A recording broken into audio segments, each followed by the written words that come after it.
Hello everyone, welcome to जे पाठशाला। तो आज का जो वीडियो है वो है पॉलिटिकल साइंस क्लास 12th का, और ये आपका चैप्टर 1 है शीतयुद्ध का दौर। शीतयुद्ध के दौर से आज हम लोग बहुत ही इम्पोर्टेंट क्वेश्चन की तैयारी करेंगे फाइनल एग्जामिनेशन के लिए, जो कि है शीतयुद्ध काल में भारत की भूमिका का वर्णन करें, यानी शीतयुद्ध के दौरान भारत ने क्या भूमिका निभाई। तो चलिए इसका आंसर हम लोग देखते हैं। लेकिन अभी तक आप चैनल पर नहीं हो तो चैनल को सब्सक्राइब जरूर कर देना, वीडियो लाइक करना, दोस्तों के साथ शेयर जरूर करना। स्टूडेंट्स, शीतयुद्ध काल में भारत की भूमिका का वर्णन करें, इसका आंसर करने से पहले हम थोड़ा सा शीतयुद्ध के बारे में पहले बताएंगे। शीतयुद्ध द्वितीय विश्व युद्ध के बाद शुरू हुआ एक वैश्विक शक्ति संघर्ष था, जिसमें मुख्यतः दो महाशक्तियाँ अमेरिका और सोवियत संघ आपस में वैचारिक, राजनीतिक और सैन्य प्रतिस्पर्धा में शामिल थी। यानी दो देशों के बीच जो था वैचारिक, राजनीतिक और सैन्य ताकत को लेकर के प्रतियोगिता चल रहा था अमेरिका और सोवियत संघ के बीच में। इस संघर्ष ने दुनिया को पूंजीवाद, जिसका नेतृत्व अमेरिका कर रहा था, और साम्यवाद, जिसका नेतृत्व सोवियत संघ कर रहा था, दुनिया दो खेमों में बढ़ गया था। यानी दुनिया को दो खेमों में बांट दिया था। एक खेमा पूंजीवाद का था और एक साम्यवाद का। खेमा का मतलब होता है गुट। पूरी दुनिया दो गुटों में बटी हुई थी, अमेरिकी गुट और सोवियत गुट। भारत ने शीतयुद्ध के दौरान अपनी विदेश नीति में गुट निरपेक्षता की नीति अपनाई। याद रखिएगा कि भारत ने गुट निरपेक्षता का नीति अपनाया था शीतयुद्ध के दौरान। इसका उद्देश्य था दोनों गुटों से समान दूरी बनाए रखना और स्वतंत्र रूप से निर्णय लेना। तो यहाँ से आपको एक पॉइंट और मिलता है कि भारत ने गुट निरपेक्षता की नीति क्यों अपनाई थी। तो भारत अपनी स्वतंत्रता को कायम रखना चाहता था और अपना देश का विकास भी करना चाहता था, इसीलिए वो किसी एक गुट में शामिल नहीं हुआ, बल्कि दोनों गुट से समान दूरी बनाए रखा और जिस देश से जैसा मदद मिला उसको स्वीकार किया अपने देश के हित में। यानी अपने देश के हित के लिए जिससे जो ज़रूरत पड़ा उससे वो सहायता लिया। चलिए अब एक एक करके पॉइंट देखते हैं कि भारत की क्या भूमिका रही। पहला जो पॉइंट था वो तो हम लोग पहले डिस्कस कर चुके हैं कि भारत ने गुट निरपेक्षता का नीति अपनाया था। यानी गुट निरपेक्ष आंदोलन, जिसको नाम भी कहा जाता है नॉन अलाइन्ड मूवमेंट। तो गुट निरपेक्ष आंदोलन का नेतृत्व 1955 में बार्डुंग सम्मेलन और फिर 1961 में नाम की स्थापना में भारत के तत्कालीन प्रधानमंत्री जवाहरलाल नेहरू की महत्वपूर्ण भूमिका थी।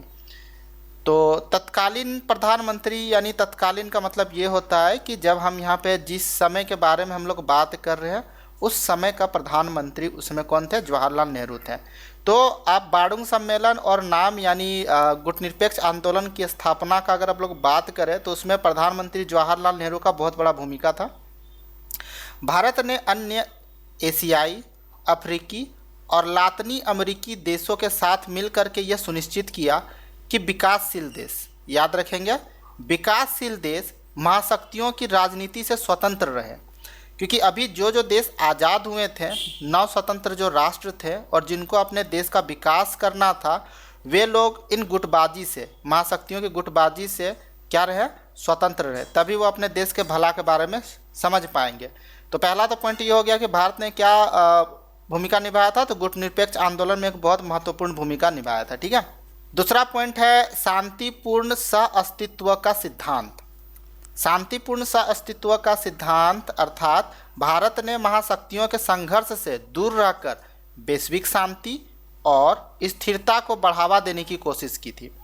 क्योंकि आपको पता होना चाहिए कि शीतयुद्ध के दौरान दुनिया में किस तरह से तृतीय विश्व युद्ध का मतलब होने की संभावना बढ़ गई थी, जगह जगह पे युद्ध हो रहे थे। तो वैसे कंडीशन में भारत का जो पक्ष था वो क्या था? शांतिपूर्ण सह-अस्तित्व का सिद्धांत था, यानी विश्व में शांति को बनाए रखना। ठीक है। और शांति की ओर जो भी कदम उठाए जा रहे हैं उसको प्रोत्साहित करना।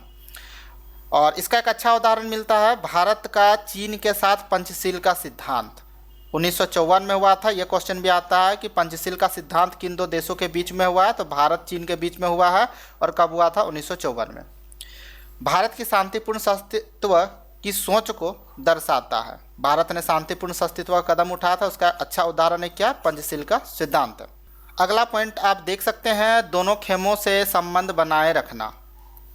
भारत ने दोनों महाशक्तियों से आर्थिक और सैन्य सहायता प्राप्त की, याद रखिएगा, दोनों ही देश से, जिससे जो मिला वो सहायता प्राप्त किया, आर्थिक और सैन्य शक्तियाँ दोनों ही प्राप्त किया। जैसे सोवियत संघ की अगर हम लोग बात करें तो रक्षा क्षेत्र में सहायता ली, और जबकि अमेरिका से बात करें तो उससे खाद्यान्न और तकनीकी मतलब हमारे देश में खाद्य संकट चल रहा था, तो उस समय ये मदद लिया गया था खाद्यान्न की, और दूसरा तकनीकी, यानी हमारे देश को नई टेक्नोलॉजी की ज़रूरत थी, तो अमेरिका टेक्नोलॉजी के मामले में बहुत आगे है, तो टेक्नोलॉजी के क्षेत्र में भारत ने जो है ना अमेरिका से सहायता प्राप्त किया था। और आपको पता होना चाहिए कि रक्षा के क्षेत्र में जो भी हम लोगों का डील होता है वो रूस के साथ ही होता है, तो सोवियत संघ के साथ हम लोग रक्षा के क्षेत्र में जो है ना वो सहयोग प्राप्त किए थे।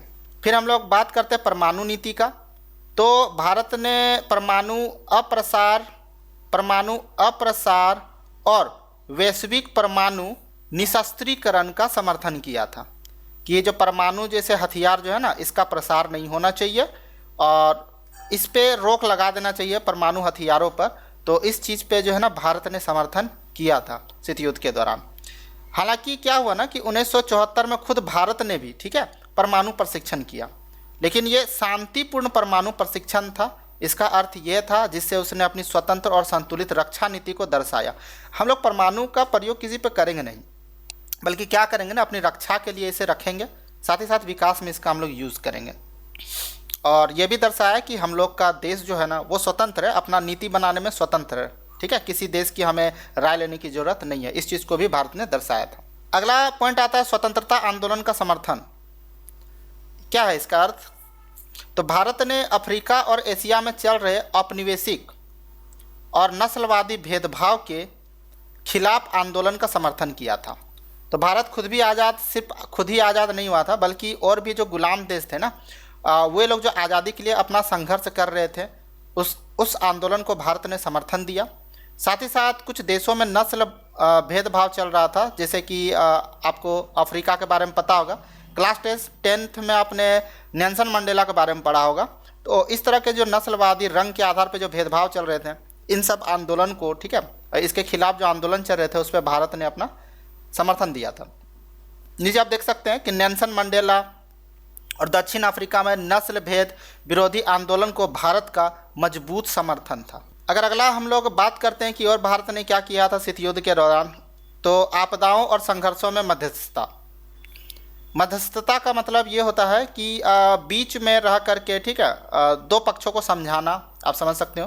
भारत ने कई अंतर्राष्ट्रीय मुद्दों में मध्यस्थता की भूमिका निभाई, जैसे कि जब कोरिया का युद्ध चल रहा था, कांगो में युद्ध चल रहा था, वियतनाम में संघर्ष चल रहा था, तो इन सब में भारत ने शांति दूत का रूप में काम किया था, यानी इन झगड़ों को बढ़ावा नहीं दिया, बल्कि क्या किया, दोनों के बीच में रह करके समझाने की, दोनों पक्ष को समझाने की, ठीक है, और युद्ध को रोकने की, इन सब चीज़ों में ज़्यादा जोर दिया था। आज भी अगर हम लोग देखें, अगर कहीं पे भी युद्ध होता है, चाहे वो हम लोग बात कर लें रूस का और यूक्रेन का, या फिर इराक और ईरान का, तो भारत किसी का समर्थन नहीं करता, बल्कि दोनों के बीच में शांति स्थापित करने का कोशिश करता है, मध्यस्थता की भूमिका निभाता है। तो ये काम भारत ने शीत युद्ध के टाइम में भी किया था।